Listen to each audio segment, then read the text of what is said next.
अब देखो question number 1.5। Question ये बोल रहा है कि हमारे पास एक ग्लास रॉड है और एक सिल्क क्लॉथ है, ठीक है। अब जब उनको रब करते हैं तो उन पर क्या आ जाता है, चार्ज आ जाता है दोनों पर, ठीक है। तो when a glass rod is rubbed with silk cloth, charge appear on both. A similar phenomena is observed with many other pairs of bodies, यानी अगर और बॉडीज हैं उनमें भी ये फिनोमिना देखने को मिलता है। जब उन्हें हम रब करते हैं उन पर भी चार्ज क्रिएट हो जाता है। आगे बोल रहा है explain how this observation is consistent with the law of conservation of charge. जब हमने दोनों बॉडीज को रब किया तो इन पर चार्ज आया, तो ये किस तरीके से कंजर्वेशन ऑफ चार्ज को फॉलो करता है। तो देखो ये मेरे पास यहाँ एक ग्लास रॉड है, ठीक है, ये एक ग्लास रॉड है, ठीक है, ये ग्लास रॉड है, दिस इज ग्लास रॉड। और ये मेरे पास एक कोई सिल्क क्लॉथ है, ये कोई क्लॉथ है, दिस इज सिल्क क्लॉथ, ठीक है, ये सिल्क क्लॉथ है। अब रब करने से पहले, अब ये रब नहीं किए, नॉर्मली रखे हुए, तब इस पर भी चार्ज न्यूट्रल है और इस पर भी चार्ज क्या है, न्यूट्रल। तो before rubbing charge on both glass rod and silk cloth is neutral. लेकिन अब जब मैं जैसे मैं इनको रब करूंगा, जैसे मैं इनको घिसूंगा, तो ग्लास रॉड की क्या टेंडेंसी होती है, इसमें से सबसे पहले इलेक्ट्रॉन इजिली निकलना स्टार्ट होते हैं। अगर इसमें से इलेक्ट्रॉन निकलेंगे तो वो इलेक्ट्रॉन कहां ट्रांसफर होंगे, सिल्क क्लॉथ पर। तो जो इलेक्ट्रॉन थे इसमें से निकलेंगे तो सिल्क क्लॉथ पर ट्रांसफर हो गए। तो अब इसके अंदर क्या हो गई, इलेक्ट्रॉन की कमी हो गई, तो पॉजिटिव की एक्सेस हो गई, पॉजिटिव की अधिकता हो गई। तो ये बॉडी कैसी होगी, ग्लास रॉड, ये बॉडी पॉजिटिव चार्ज हो गई। और इसके जो इलेक्ट्रॉन है नेगेटिव चार्ज, वो ट्रांसफर होकर कहां पहुंच गया, सिल्क क्लॉथ पर। तो अब इसकी एक्सेस, नेगेटिव चार्ज की जो एक्सेस है वो किस पर पहुंची, सिल्क क्लॉथ पर। तो ये बॉडी कैसी होगी, नेगेटिव चार्ज। बात समझ में आ रही है। अगर ये बॉडी पॉजिटिव चार्ज होने का मीनिंग क्या है, यहां से जो इलेक्ट्रॉन निकले हैं वो अब किस पर ट्रांसफर हो गए, इस पर। तो इस पर इलेक्ट्रॉन की एक्सेस हो गई, तो ये नेगेटिव चार्ज हो गई। और यहां से इलेक्ट्रॉन की कमी हो गई क्योंकि यहां से ट्रांसफर हो गए, तो ये बॉडी कैसी होगी, पॉजिटिव चार्ज। अब मीनिंग देखो अच्छे से कि रब करने से पहले दोनों पर चार्ज न्यूट्रल था, लेकिन रब करने के बाद ये बॉडी पॉजिटिव चार्ज, ये बॉडी नेगेटिव चार्ज।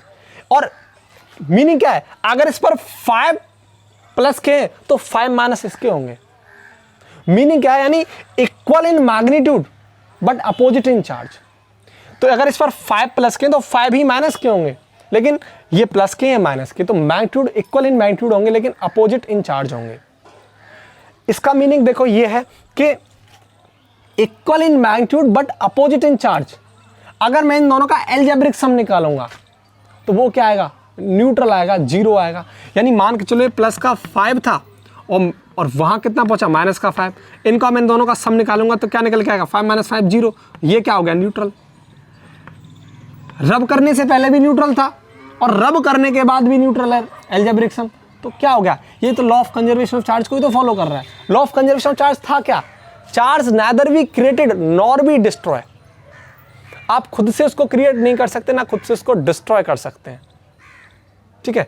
तो यही तो मीनिंग है इसका, यानी रब करने से पहले भी न्यूट्रल और रब करने के बाद भी दोनों का अलजेब्रिक सम न्यूट्रल, ठीक है। तो यानी यस, ये law of conservation of charge को फॉलो करता है। तो मैं इसको लिख सकता हूं, बिफोर रबिंग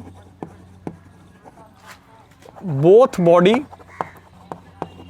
या ग्लास रॉड की बात करें, सिल्क रॉड, हैव न्यूट्रल। कैसी थी वो, न्यूट्रल थी। बट आफ्टर रबिंग, रब करने के बाद, but after rubbing glass rod कैसी हो जाती है, पॉजिटिव चार्ज। तो glass rod is of positive charge. But silk cloth कैसा हो जाता है, silk cloth get negative charge. अब देखो ये नेगेटिव चार्ज है, positive charge. Now the algebraic sum of glass rod and silk cloth is 0 या neutral. That's why we can say that this follow the law of conservation of charge. या मैं आपको यहां एक ये चीज भी नोटिस कर सकता हूं, लिख सकता हूं कि जब ये इस पर जो चार्ज आएगा प्लस और इस पर जो चार्ज आएगा माइनस, वो इक्वल इन कैसा आएगा, यानी वो जो चार्ज आएगा तो equal in magnitude but opposite in charge. तो चार्ज उसका कैसा होगा, मैग्नीट्यूड में इक्वल होगा लेकिन साइन में कैसा होगा, अपोजिट। तो हम कह सकते हैं किसको फॉलो करता है, लॉ ऑफ कंजर्वेशन को फॉलो करता है। ठीक है, अब इसको अच्छे से नोट करो, इसके बाद मैं आपको 1.6 क्वेश्चन को सॉल्व करता हूं।